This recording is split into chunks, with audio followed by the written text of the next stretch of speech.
মুখে মধু আর অন্তরে বিষ রাখা মানুষকে চিনে ওঠা বড্ড কঠিন। তো বন্ধুরা, এরকম মানুষ কিন্তু আমাদের সকলের জীবনেই কম বেশি রয়েছে।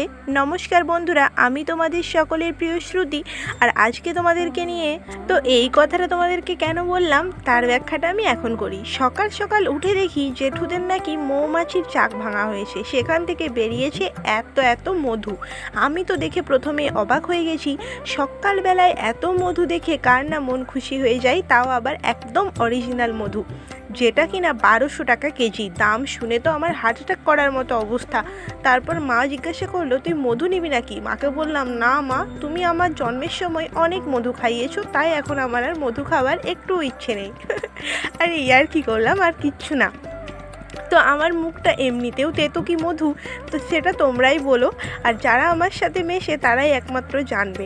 তো দেখো, এখানে জেঠু নিয়ে রাখছিল, এগুলো নাকি চিবিয়ে চিবিয়েও আবার খাওয়া যায়। আমি তো এই প্রথমবার শুনলাম। আর এর মধ্যে ভেঙে দেখেছি যে অনেকগুলো ছোট ছোট মৌমাছি এর মধ্যে রয়েছে। তো আমি জানি না, তো আমি হাত দিয়েই প্রথমবার আমি দেখলাম, তো বেশ ভালোই লাগলো। আর মাকে বললাম, মা তুমি একটু খেয়ে দেখো তো। আর সত্যি বলতে মা আর আমি একটু টেস্ট করেছিলাম, তারপর দেখছি পুরো ডাবার হানির মতো যে মধুর যে গন্ধটা হয় সেটাই এর মধ্যে ছিল।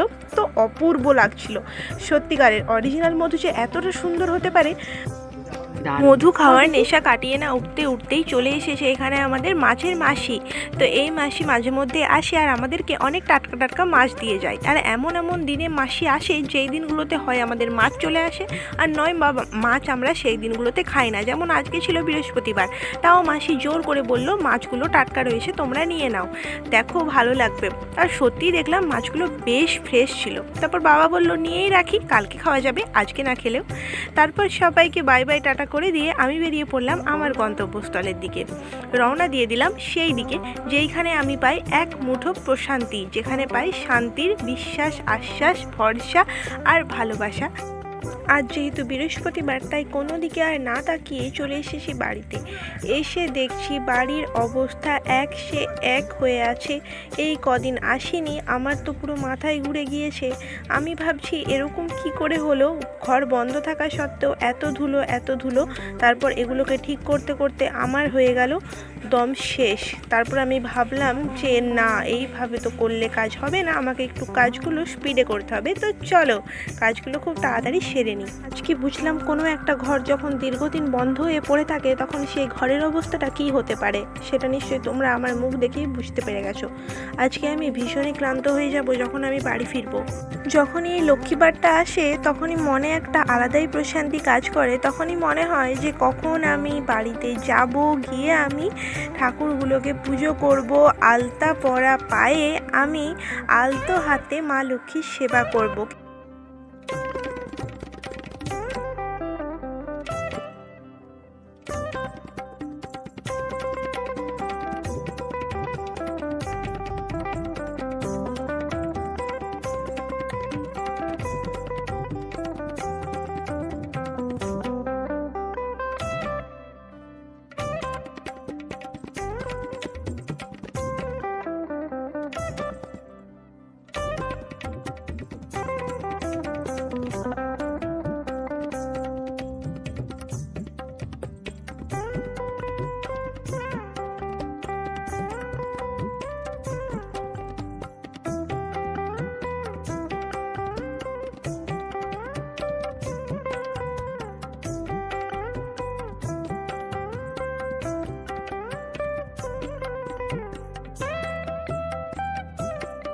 পুজোর সমস্তটা গুছিয়ে নিয়ে বসে গেছি একদম, ঠাকুরকে প্রসাদ দিয়ে দিয়েছি।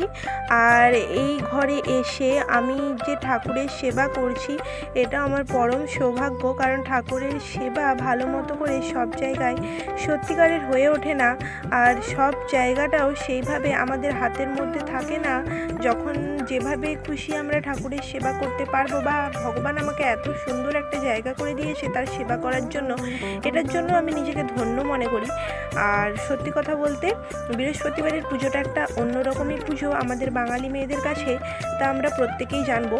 তো চলো এখন আমি আস্তে আস্তে পুজোটা সেরে নিই।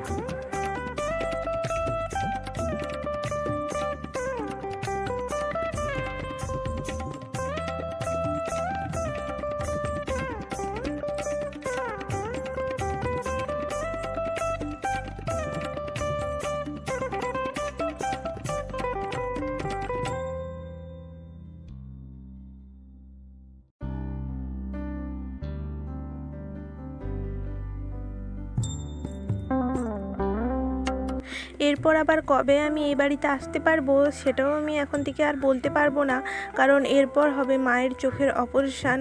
অনেক একটা কঠিন সময়, সেই কঠিন সময়টা কাটিয়ে উঠতে লাগবে অনেকটা দিন, অনেকগুলো দিন। যখন আমি প্রথম দিন শুনেছিলাম মায়ের চোখের অপারেশান হবে, তখন আমার কাছে সত্যিকারেরই খুবই খারাপ লাগার সময় বলতে পারো বা দিন ছিল সেটা। ভগবানের কাছে অনেকভাবে আমি প্রার্থনা করেছিলাম, হে ভগবান যেন আমার মায়ের চোখ দুটো ভালো থাকে, অপারেশন না করতে হয়, কোনোভাবেই যেন কাটাছেঁড়া না করতে হয়। কিন্তু তাও ডাক্তারবাবু বলেই দিয়েছেন যে করতেই হবে অপারেশন ছাড়া আর কোনো উপায় নেই। কঠিন সময়টা কাটিয়ে ওঠা অনেকটাই কঠিন। জানি না কিভাবে পারবো বা কতটা কিভাবে মাকে আমি হেল্প করতে পারবো, কিভাবে আমি সাহায্য করতে পারবো, মায়ের পাশে থাকতে পারবো।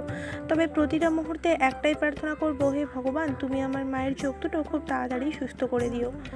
তো যাই হোক, সময়ের সাথে সাথে নিজেদেরকে তো সমস্ত কঠিন খারাপ ভালো সমস্ত পরিস্থিতিতেই নিজেদেরকে মানিয়ে নিয়ে চলতে হবে, একে অপরের পাশে থাকতে হবে, নিজেদের মানুষগুলোকে আরও বেশি করে ভালোবাসতে হবে। এটাই নিয়ম, প্রকৃতির নিয়ম। আর চলো, তো এই ছিল। আর তোমরা আশীর্বাদ করো সকলে যে আমার মায়ের চোখ দুটো যেন খুব তাড়াতাড়ি ভালো হয়ে যায়। আর যদিও বা একটা চোখ, তাও বললাম যেন দুটো চোখই খুব তাড়াতাড়ি ভালো হয়ে যায় আর সুস্থ থাকে।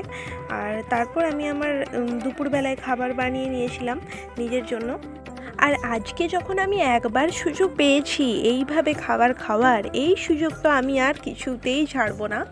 এইভাবে খাবার খেতে কে কে ভালোবাসে অবশ্যই জানিও, আমার তো ভীষণই ভালো লাগে। আজকে বানিয়েছিলাম গাঢ় গাঢ় করে একদম মুগের ডাল, আর বানিয়েছিলাম এদিকে আলু মাখার সাথে যখন আমি শুকনো লঙ্কাটা ভাজি তখন আমার এই গোটা একটা লঙ্কা চাই। মানে এটার যে খাওয়ার যে অমৃত স্বাদ, সেটা যারা যারা খায় তারাই একমাত্র জানবে। সত্যি বলছি, দারুণ দারুণ দারুণ আজকের খাবারটা জাস্ট জমে গেছে। আর গরমকালে এরকম একটা হালকা পাতলা খাবার হলে তো মনটা একদম আলাদা খুশি হয়ে যায়।